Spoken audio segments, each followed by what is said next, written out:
Hello students, welcome to Shift Day of Classes. I am Akanksha Chaturvedi and in this video we will start the next topic of the chapter biological classification. ठीक है, हम लोग पहले ही protista start कर चुके हैं. हम लोग जनरल इंट्रोडक्शन देख चुके हैं प्रोटिस्टा का कि प्रोटिस्टा क्या होता है, कौन कौन सी कैटेगरीज होती हैं, सब कैटेगरीज क्या होती हैं. ठीक है, तो कुछ उसका जनरल व्यू जो हम ले चुके थे.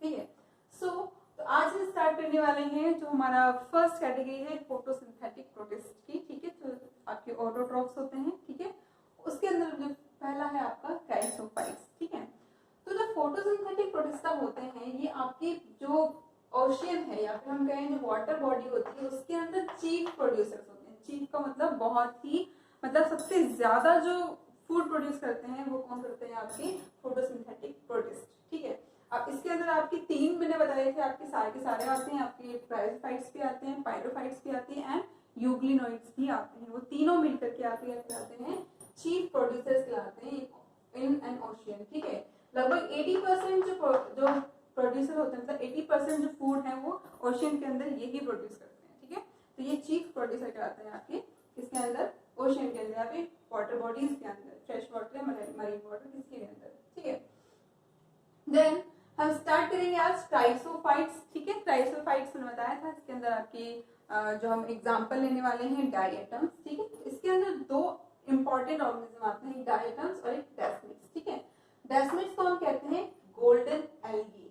ठीक है, अब आप कहोगे ये तो प्लांट है ही नहीं, हम इसको एल्गी क्यों कह रहे हैं. ठीक है, तो आपने एक चीज नोटिस की होगी कि एल्गी टर्म जो है वो हमने जो भी आपके जहां भी फोटोसिंथेसिस हो रहा है हर जगह हमने एल्गी टर्म यूज किया है. ठीक है, आपका अगर हम मोलरा की बात करें, मोलरा के अंदर हमने ब्लू ग्रीन एल्गी बोला है. ठीक है, साइनोबैक्टीरिया को वो क्या कर सकते हैं, फोटोसिंथेसिस कर सकते हैं. ठीक है, तो उसको हमने ब्लू ग्रीन एल्गी बोला है, यहाँ पर हम उसको गोल्डन एल्गी बोल रहे हैं. ठीक है, देन उसके बाद अगर हम आगे देखेंगे उसके जो हमने नेक्स्ट टाइप लिया था पायरोफाइट्स, उसके अंदर हमने बोला था वो उसको फायर एल्गी बोलते हैं. ठीक है, तो यहाँ पर भी हम प्रोटिस्टा के अंदर भी एल्गी वर्ड यूज कर रहे हैं. देन उसके हम प्लांट्स के अंदर तो एल्गी टर्म यूज करते ही हैं. इसके अंदर हमें red green brown different type की एल्गीज पढ़नी है. ठीक है, तो दिमाग में ये कंफ्यूजन तो रहता होगा कि एल्गी आगे हर किसी को एल्गी हम बोल रहे हैं, ऐसा क्यों बोल रहे हैं. तो ऐसा नहीं है कि एल्गी सिर्फ प्लांट्स के लिए यूज होता है. एल्गी जो है आपका एक जनरल टर्म है जो कि हम किसी भी फोटोसिंथेटिक ऑर्गेनिज्म को दे सकते हैं. ठीक है, कुछ स्पेसिफिक कैरेक्टरिस्टिक्स होनी चाहिए उसके पास एल्गी कहलाने के लिए, जैसे कि वो एक्वेटिक होना चाहिए, फोटोसिंथेसिस करना उसके अंदर होना परफॉर्म होना चाहिए, एंड ऑब्वियस सी बात है अगर फोटोसिंथेसिस कर रहा है तो उसके पास क्लोरोफिल होना भी जरूरी होता है. ठीक है, तो ये कुछ इंपॉर्टेंट पॉइंट्स हैं. अगर कोई ऑर्गेनिज्म शो कर रहा है तो उसको हम क्या बोलेंगे, एल्गी बोल सकते हैं. ठीक है, तो इसलिए हमने यहाँ पर एल्गी टर्म यूज किया है और हम जहाँ भी हम एल्गी टर्म यूज करते हैं इसका मतलब ये नहीं, बिल्कुल भी नहीं है कि वो प्लांट है. ठीक है, देन उसके बाद अगर हम बात करें इसके अंदर कुछ पॉइंट्स लिखे हुए हैं, इनको हम डिटेल में डिस्कस कर लेते हैं. ठीक है, तो ये कैसे होते हैं आपके क्राइसोफाइट्स, मतलब अब जो बात हो रही है वो मेनली डायटम्स की हो रही है, डेस्मिड्स के बारे में डिटेल में नहीं पढ़ना है. ठीक है, तो ये जो कुछ भी लिखा हुआ है पूरा पूरा डायटम्स के लिए लिखा हुआ है. ठीक है, तो कंफ्यूज नहीं होना है कि सारी चीजें दोनों के लिखी दोनों के लिए नहीं लिखी है बिल्कुल भी, ये सिर्फ आपके डायटम्स के लिए आगे एक्सप्लेन कर रही हूँ मैं. So the very first is ये माइक्रोस्कोपिक होते हैं. ऑब्वियस सी बात है यूनिसेल्युलर है तो माइक्रोस्कोपिक ही होंगे. ठीक है, कुछ ही यूनिसेल्युलर चीजें होती हैं जो कि बहुत बड़ी होती है दिखने में, लेकिन बाकी सारे जो है आपके वो माइक्रोस्कोपिक ही होते हैं. ठीक है, एक्वेटिक है, फ्रेश या फिर मरीन किसी भी वाटर में रह सकता है ये. देन फोटोसिंथेटिक, यहाँ पर मैंने ब्रैकेट में छोटू से लिखा हुआ है मोस्टली. ठीक है, तो इसका मतलब ये है, ये जो टर्म लिखा हुआ है अगर आपको दिखाई नहीं दे रहा है तो बता देती हूँ, लिखा हुआ है मोस्टली फोटोसिंथेटिक. ठीक है, अब मोस्टली टर्म अगर ये नॉर्मल लिखा होता है कि ऑल आर फोटोसिंथेटिक, इसका मतलब सारे के सारे डायटम सारे क्लासिफाइड्स हैं वो आपके कैसे होते हैं, फोटोसिंथेटिक होते हैं. लेकिन यहाँ पर हमें लिखा है मोस्टली फोटोसिंथेटिक, इसका मतलब आपके कुछ एक दो एक्सेप्शन जरूर मिलेंगे जो कि आपके फोटोसिंथेटिक नहीं होते हैं. तो इस टाइप के क्वेश्चन जो है वो नीट के अंदर आते हैं.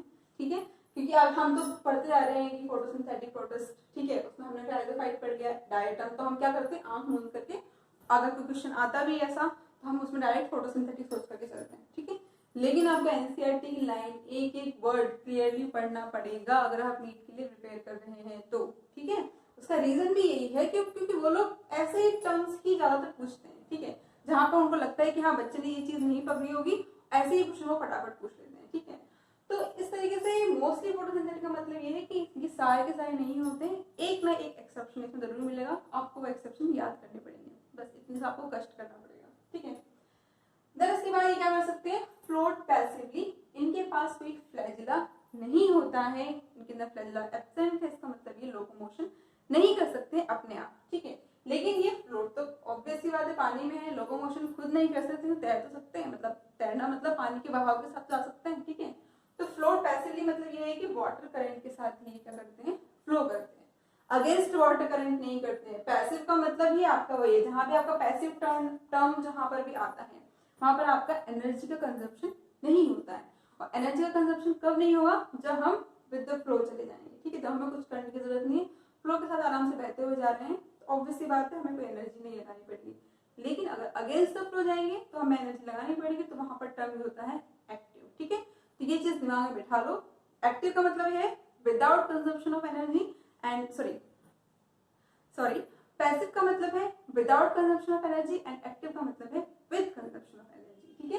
तो फ्लोट पैसिवली का मतलब है कि वाटर करंट के साथ वो फ्लो करते हैं, एंड क्या होते हैं, डिप्लॉयड होते हैं, इनके अंदर जो क्रोमोसोम्स होते हैं वो पेयर की फॉर्म में होते हैं, ये डिप्लॉयड होते हैं, ठीक है, 2n की फॉर्म में होते हैं।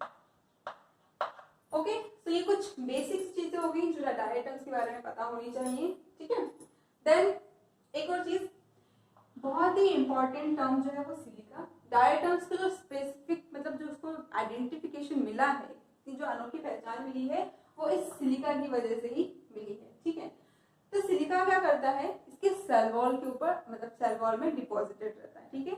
डायटम्स की जो सेल वॉल होती है उसमें सिलिका डिपॉजिटेड रहता है, जिसकी वजह से वो सेल वॉल जो है वो उसकी इनडिस्ट्रक्टिबल, मतलब उसको कोई डिस्ट्रॉय नहीं कर सकता है, ठीक है।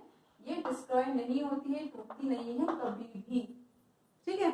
तो सिलिका जो है वो कहाँ प्रेजेंट है, इसकी सेल वॉल में प्रेजेंट है, जिसकी वजह से ये सेल वॉल को इतना हार्ड, इतना रिजिड बना देता है कि वो डिस्ट्रॉय नहीं हो सकती कभी भी, ठीक है। अब आगे टर्म दे रखा है डायएटोमेशियस अर्थ। अब क्या होता है, आपके डायएटम्स जो है वो ऑब्वियस सी बात है कि कोई ना कोई ऑर्गेनिज्म हमेशा कभी ना कभी उसकी लाइफ स्पेन कंप्लीट होगी और वो मर जाएगा, ठीक है, इसकी डेथ तो निश्चय है, ठीक है। तो क्या होगा, जब ये डायटम मर जाते हैं, ठीक है, अब डायटम की जब डेथ हो जाती है तो आफ्टर डेथ क्या होता है, अब सेल वॉल तो इंडिस्ट्रक्टिबल है, सेल वॉल तो कभी डिकम्पोज नहीं होगी, तो जब उसका डिकम्पोजेबल मटेरियल है, जो उसका अंदर सेल वॉल के अंदर का जो साइटोप्लाज्मिक मटेरियल है प्रोटोप्लाज्म में, वो पूरा का पूरा क्या हो जाएगा, डिकम्पोज हो जाएगा, एंड सेल वॉल जो है आपकी वो धीरे धीरे डिपॉजिटेड होती रहेगी, ठीक है।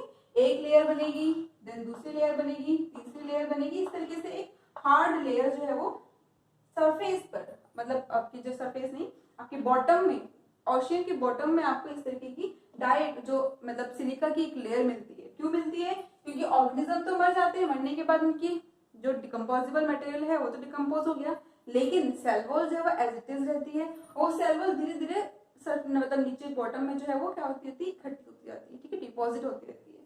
तो इस तरीके से वो धीरे धीरे क्या होता है, काफी सालों बाद या फिर बहुत टाइम के बाद क्या होता है, वहां पर एक पूरा एक जो है अच्छी खासी लेयर मिलती है हमें, उसको हम बोलते हैं डायएटोमेशियस अर्थ, ठीक है। और इस डायएटोमेशियस अर्थ के अंदर क्या प्रेजेंट है, सिलिका प्रेजेंट है, और ये सिलिका की वजह से इसकी बहुत सारी इंपॉर्टेंट प्रॉपर्टीज होती हैं जिनको हम यूज करते हैं, ठीक है। अभी हम देखेंगे इसके यूज क्या क्या होते हैं, ठीक है, ये लिखे हुए हैं इसके यूजेस ऑफ डायएटोमेशियस अर्थ। इसको हम as a fine abrasive use कर सकते हैं, ठीक है, and in filtration of oil and syrups, ठीक है, इसका यूज जो है वो ऑयल और सिरप की फिल्ट्रेशन के लिए भी किया जाता है, ठीक है। कैसे किया जाता है, मतलब इनको क्या किया जाता है, मतलब क्रश करके फाइन पाउडर में कन्वर्ट किया जाता है, एंड देन उनका हम यूज करते हैं फिल्ट्रेशन के अंदर, ठीक है। तो ये कुछ यूज हो गए डायएटोमेशियस अर्थ के ड्यू टू सिलिका, सिलिका की वजह से इसके ये यूजेस होते हैं, बेनिफिट होते हैं, ठीक है। एंड इसको हम कहते हैं jewel of plant kingdom, plant kingdom का ज्वेल मतलब ज्वेलरी हम इसको कहते हैं। अब ज्वेलरी टर्म हम क्यों दे रहे हैं, ऑब्वियस सी बात है, ज्वेलरी क्या होता है, आपका एक बहुत ही ब्यूटीफुल आर्टिस्टिक थिंग होती है, ठीक है, इसको हम कह सकते हैं कि ऑर्नामेंटल पीस होती है, ठीक है। तो इस तरीके से जो आपकी डायटम्स होते हैं, डायटम्स की जो सेल वॉल के ऊपर जो सिलिका जब जमा होता है, डिपॉजिट होता है, तो सिलिका जो है वो इसको एक बहुत ही अट्रैक्टिव लुक देता है, एक रफ सरफेस बनाता है और एक बहुत ही अट्रैक्टिव लुक देता है, जिसकी वजह से हम बोलते हैं ऑर्नामेंटल पीस लगता है, जिसको हम बोलते हैं ज्वेल ऑफ प्लांट किंगडम। ठीक है, तो डायटम्स को ज्वेल ऑफ प्लांट किंगडम भी कहते हैं। ठीक है, तो ये तो सारी इसकी बेसिक सी चीजें हो गई कि क्या क्या होता है इसके अंदर। बेसिक मतलब ये कि इसके अंदर सब कुछ है। ठीक है, ये सारी चीजों को याद करनी पड़ेगी। अब आते हैं इसके स्ट्रक्चर के ऊपर कि डायटम का स्ट्रक्चर होता कैसा है। ठीक है, तो यहाँ पर मैंने दो टर्म यूज कर रखे हैं, एक पिन्नेट और एक सेंट्रिक। ठीक है, आपको जनरली पढ़ना है पिन्नेट, सेंट्रिक बस ऐसी इंफॉर्मेशन के लिए बता देती हूँ। पिन्नेट जो है वो आपका सोप लाइक स्ट्रक्चर होता है, रेक्टेंगुलर होता है, और सेंट्रिक जो है वो आपका नाम से क्लियर है कि मतलब सर्कुलर होता है। ठीक है, तो सेंट्रिक हमें पढ़ना नहीं है, ज्यादातर हमें पढ़ना है पिन्नेट। ठीक है, तो पिन्नेट जो है इसका जो शेप होता है वो कैसा होता है, सोप बॉक्स के जैसा होता है। साबुनदानी सबने देखी है, सबके घरों में साबुनदानी होती है, वो बड़ी वाली नहीं, इसमें 2-3 साबुन आते हैं, वाली नहीं बात कर रही हूँ मैं, सिंगल वाली साबुनदानी होती है, इसमें आपका एक सिंगल सोप आता है। ठीक है, तो उसके अंदर क्या होता है, नीचे एक बेस होता है, इसमें सोप रखा होता है, ऊपर से एक लिड होती है। ठीक है, तो सिमिलरली आपका इसका स्ट्रक्चर होता है, नीचे से आपका एक बेस होता है और ऊपर से आपकी एक लिड होती है। ठीक है, तो नीचे का जो बेस वाला स्ट्रक्चर है वो कहलाता है आपका हाइपोथिका, एंड ऊपर का जो स्ट्रक्चर है वो कहलाता है आपका इपिथिका। ठीक है, एंड ये दोनों जो है वो आपकी एक फ्लेक्सिबल स्ट्रक्चर से अटैच रहती है, इसको हम बोलते हैं वॉल्व। ठीक है, जैसे आपके हार्ट के स्ट्रक्चर में आप लोग वॉल्व पढ़ा होगा आप लोगों ने, VALVE, सिमिलरली वही चीज यहाँ पर वॉल्व जो है एक फ्लेक्सिबल स्ट्रक्चर है, इसको हम बोलते हैं। तो इस तरीके से ये इसका स्ट्रक्चर होता है किसका, पिन्नेट डायटम्स का। ठीक है, आपका सोप बॉक्स का के टाइप का स्ट्रक्चर होता है, नीचे वाला जो सेल वॉल है, ये जो दो स्ट्रक्चर बना रखे हैं मैंने, ये आपकी सेल वॉल ही है। ठीक है, तो नीचे वाली जो सेल वॉल है थोड़ी सी छोटी होती है, इसको हम बोलते हैं हाइपोथिका, एंड ऊपर वाली सेल वॉल थोड़ी सी बड़ी होती है इसको कवर करने के लिए, तो उसको हम बोलते हैं एपिथिका। एंड वो दोनों के दोनों आपकी एक फ्लेक्सिबल स्ट्रक्चर से जुड़े हुए होते हैं, कॉर्नर से यहाँ पर और यहाँ पर, इसको हम बोलते हैं वॉल। ठीक है, तो इस तरीके से आपका ये पिन्नेट टाइप का स्ट्रक्चर होता है किसका, डायटम्स का। देन इसके बाद हम बात करें अगर रिप्रोडक्शन की, तो ये रिप्रोड्यूस कर सकते हैं एसेक्सुअली एंड सेक्सुअली, दोनों तरीके से, वेजिटेटिव और मतलब सेक्सुअल और एसेक्सुअल, वेजिटेटिव मतलब एसेक्सुअल। ठीक है, तो उस दोनों तरीके से ये रिप्रोड्यूस कर सकते हैं। ठीक है, एसेक्सुअल के अंदर क्या होता है आपका बाइनरी फिजन होता है, बाइनरी फिजन से भी क्या करता है, रिप्रोड्यूस करता है। ठीक है, तो जनरली होता क्या है आपकी दोनों सेल वॉल जो है वो अलग अलग हो जाती हैं, साइटोप्लाज्मिक मटेरियल डिवाइड होकर के हाफ हाफ हो जाता है, एंड फिर वो अपने आप को आपस में डिवाइड मतलब बना लेती है। ठीक है, तो इस तरीके से ये बाइनरी फिजन से करता है। एंड सेक्सुअली में के अंदर क्या होता है, इसके अंदर जाइगोट बनता है, गैमेट फॉर्मेशन एज सच तो नहीं होता है, लेकिन हाँ गैमेट लाइक स्ट्रक्चर बनता है। देन उसको वो जो है वो फ्यूज करके क्या बनाते हैं, आपके जाइगोट बनाते हैं, उन जाइगोट को हम बोलते हैं ऑक्टोस्पोर्स। ठीक है, वो ऑक्टोस्पोर्स जो हैं जो आपके क्या करते हैं आगे जाकर के बड़े होकर के मतलब कंप्लीट इंडिविजुअल में कन्वर्ट हो जाते हैं।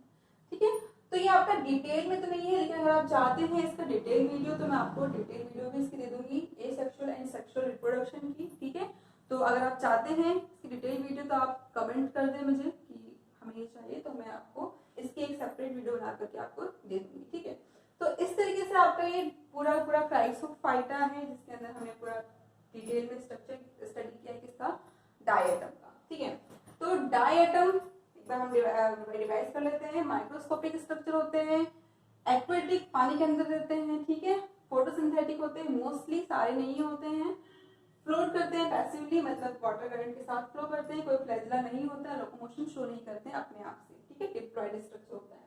देन सेल वॉल के अंदर सिलिका प्रेजेंट होता है, और सिलिका की वजह से ये कैसा होता है, अनडिस्ट्रॉयबल होता है, इनडिस्ट्रक्टेबल होता है। ठीक है, अब क्या होता है धीरे धीरे जब वो डेड जाते हैं तो सेल वॉल जो है वो धीरे धीरे लेयर बाय लेयर जो है वो डिपॉजिट होती रहती है और एक थिक लेयर बना लेती है, उस थिक लेयर को बोलते हैं डायटोमेशियस अर्थ।